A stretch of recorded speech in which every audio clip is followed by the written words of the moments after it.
Hi, Karen Hadley here from stampingbees.co.nz, independent Stampin' Up demonstrator. Welcome back. Today I'd like to share with you a card made with the Breathtaking Bouquet. It's that fantastic background stamp in the new mini catalogue. I recently made this card for a stamp camp swap, so I made 20 of them, and I'd just like to share the card with you. So let's flip over and get started. So yes, the Breathtaking Bouquet. This is on page 31, and obviously it does give you some lovely ideas on how to use this stamp. For this card, this is the card we will be making today. I have just used a small part of it to create this focal point on this card. The rest of the card I've kept quite neutral, but this part I've made really nice and bright. So let's just pop that over there. And this is the stamp set, and the words I've used from the Celebration brochure, and that is sending a little something. So this is free when you purchase 110 New Zealand dollars, and who doesn't like something free? I certainly do. So that was just perfect for this card. And the easiest way I've found to use these background stamps is on my Stamparatus. Now I think in a previous video I have explained about stamping it onto the paper on the base of your Stamparatus, and that gives you a clear idea of where to put your card. So I have used the largest square from the Stitch Shape Framelits, my absolute favourite set of dies.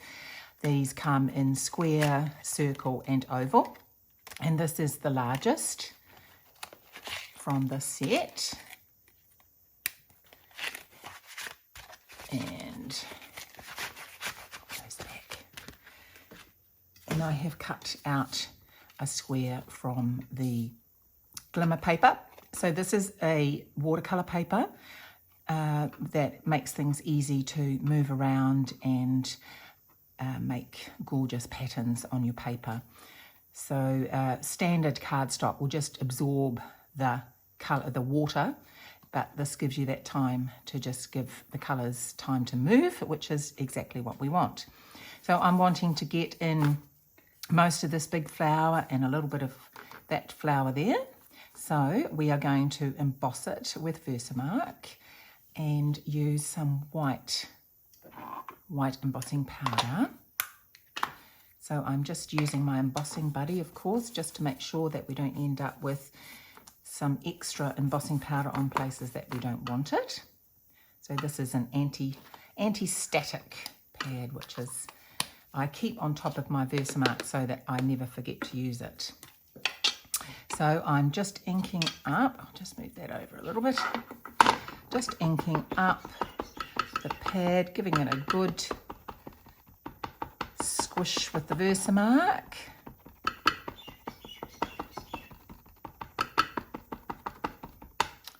And then popping that over and just giving it a good press. There you go. Just to make sure that we've got a good impression on the card with the Versamark. Fantastic. So then I'm just going to take that and put that to one side. And we're going to pop some embossing powder on there. Okay, so this is just your white embossing powder. I just pop mine in a little Tupperware container. I just find that's easier for me. Some people like to use it on an A4 sheet and then funnel it back in. Anything is okay, as long as you don't waste your powder. Any technique is good. It does go a long way, I must admit. And then I just heat emboss that. And I have previously done that. So this has been heat embossed now with the white embossing powder. So now we're just going to add some colour. I will just use my well-coloured mat here to colour this. So I'll just pop that there. Now what I like to do, and what I did, and I had like all of this covered with these because I was, as I said, made 20. I like to just give the back just a little bit of a spray, because when you spray card it does curl. So if I spray the back just a tiny bit before I flip it over, and then I spray the front, then it should flatten out, because if it's curved either way, the colours run off. Okay, so I am using the Pigment Sprinkles watercolour crystals. Absolutely love these, as you can see from my mat. And I am using the Mango Melody and the Granny Apple Green, not gorgeous green. And all I'm going to do, whoops, there's a bit of a waste, popped out. So I'm just going to sprinkle some just around where I want it to be. There's no right or wrong. In fact, the powder often decides where it's going to go. If you want to be more precise with your colour, you can pop some on the side and pop a bit of water on it and use it like a paint. I like the fact that it actually goes wild every time you use it and brings out different colours each time. I think that is the beauty of these Pigment Sprinkles. And then I'm just going to spray.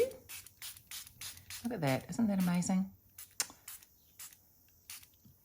Now, if you get to this point and you think, oh, I want a bit more Mango Melody, for example, you can then go back and be a little bit more precise of where you want the colours.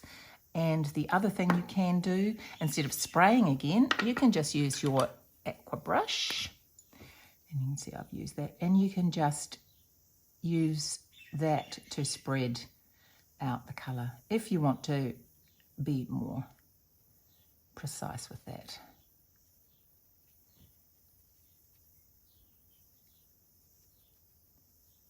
There we go. And then you let that dry. So I'm going to pop that over here. So do excuse, actually I'll pop it on the floor, then I don't have to reach over you. There we go, it's on the floor. So one I have done earlier, of course, and this I've mounted already on the Grapefruit Grove square.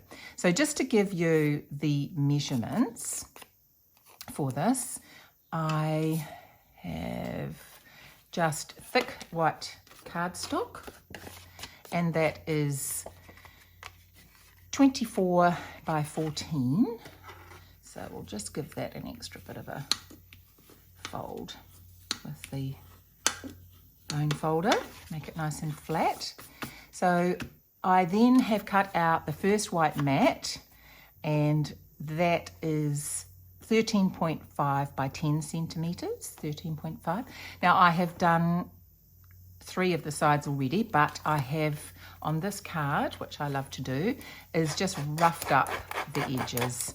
So easy to do. You just grab your scissors and you just fluff it up. It does make a little bit of a mess, but all easy to clean. So that, as I say, is 13.5 by 10. So we're just going to glue that on. Once you've done the colour mat, the rest of putting it together is actually quite straightforward. So we're just going to pop that on there. And then this mat is, the second white mat is 12.5 by 9. And the same thing, I have just roughed up the edges. Oh, before that though, actually, I did emboss it with this new embossing folder, which is with the Tropical Suite in the new mini catalogue. I'll pop the page on the screen. This is gorgeous, very, very versatile. It's a weave, like a weave pattern. And so I embossed that, and now I'm just roughing up the edges.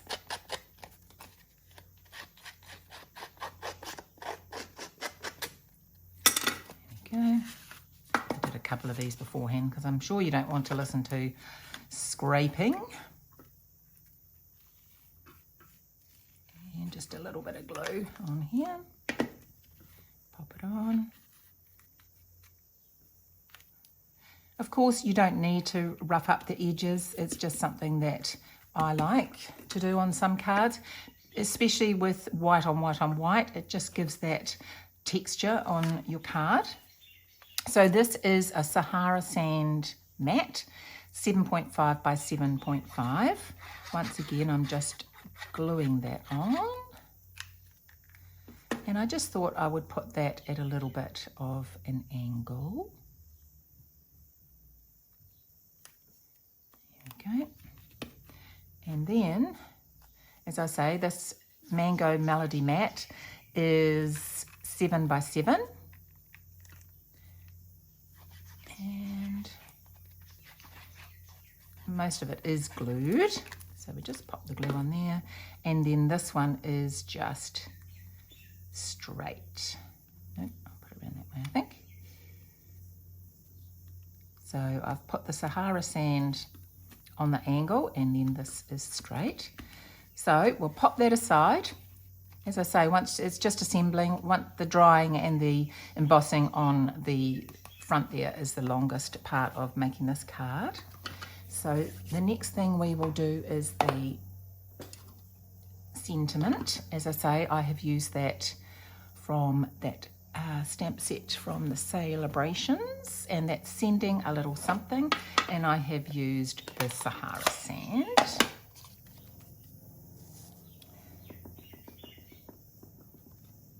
I'm just going to pop that on there. And the Sahara Sand obviously matches the matte and shortly the ribbon that we're going to be using. And then this is just the classic punch. This is so good for, I just love punches. I think, as I've said before, they're so quick, so easy. And actually I'll do it around this way so I can punch it. Now I like to go down halfway, make sure that I've got it in the right place. I still can maneuver if I need to, and then I punch it out. So Sending a Little Something. Okay, let's pop that over there. Now for the ribbon, what I thought I'd like to use, this is, oops, it's come unraveled. Got a bit of glue on my finger, so that doesn't help. This gorgeous ribbon. Now, I know you can actually, there's a couple ways to use it. You can remove this thread here, and you've got tassels that come down, or you can use it like this. So there's two options. Really easy to remove this thread. I'll just show you a bit on here, like that. And then you have the tassels. So really good value. You've actually got two options with that, but not using the tassels today. So just want to cut that. Oh dear. I want to cut that just about the same length as this.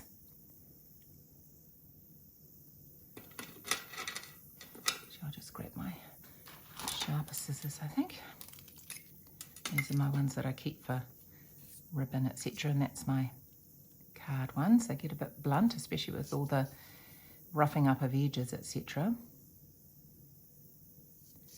So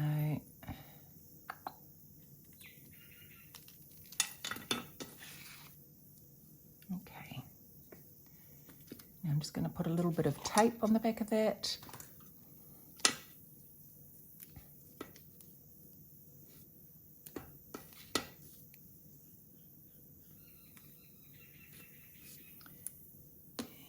My favourite tool, this in the Come Pick Me tool. I may have nails, as I think I've probably said a few times, but they don't work for this sort of thing, unfortunately.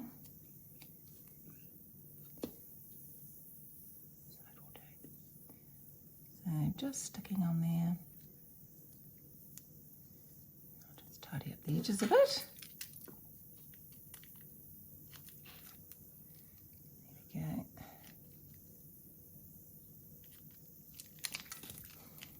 And then I'm just going to pop a little bit of tape on the back.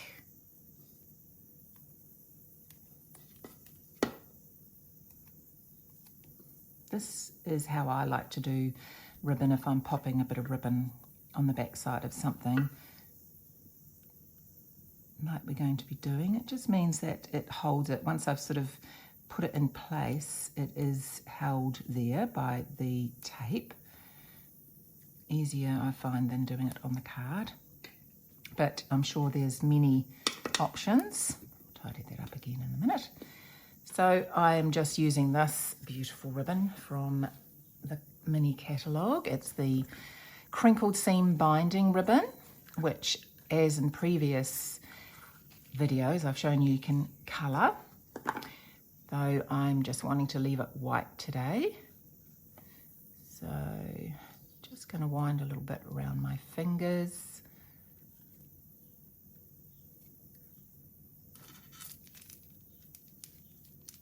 I'm just wanting to make that messy, which is easier said than done sometimes, isn't it? When you want to, still want it to look good, but have the appearance of being messy.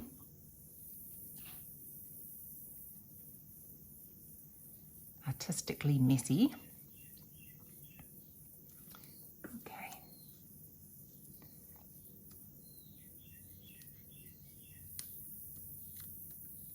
And this is where the tape comes in handy, because you can just maneuver things around like that. And then I'll just pop another bit of tape across there to hold that down. Oops. And then I'm just going to use a couple of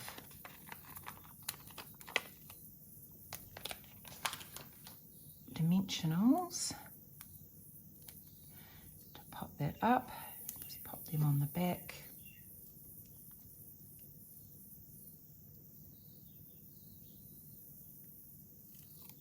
There we go. Oops, that's not supposed to be on my thumb. Don't want that bit sticking out, do we? Looks a bit odd. Okay, then just play around with where you want that to go. I just sort of popped it about there on the card. And done. Oh no, not quite. Never done until you have popped your little bits of bling on there. Always like to add a bit of bling. So I will use that one there, I think. Now these are the, where have I put the lid? This is the From My Heart Faceted Gems. These are just beautiful. Look at that. The top has a real, like a mirror reflective section that just make them really glitter. So I've just used one there. So I pop a bit of glue on there.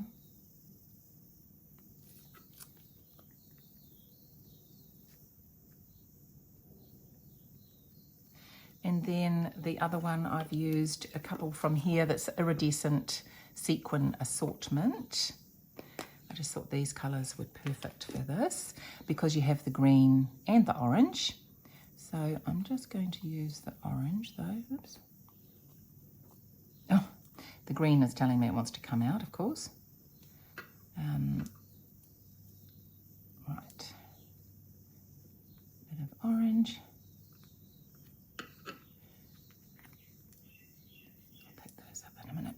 So, and where's another orange? There's an orange. Okay. Got a little bit of glue on my fingers, so everything wants to stick to me, I think. Okay, a little bit of glue.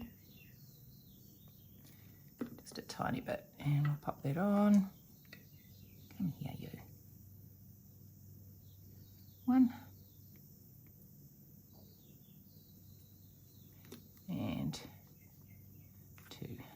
You can pop these anywhere. Forming a little bit of a triangle is the most pleasing to the eye, and odd numbers when you're adding things like this.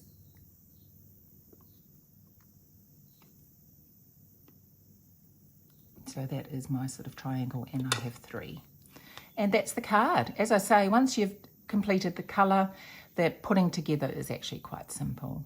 So thank you so much for joining me. Please leave a comment or tick like, and certainly subscribe if you haven't already. And I will love to see you again next time. Take care. Happy crafting.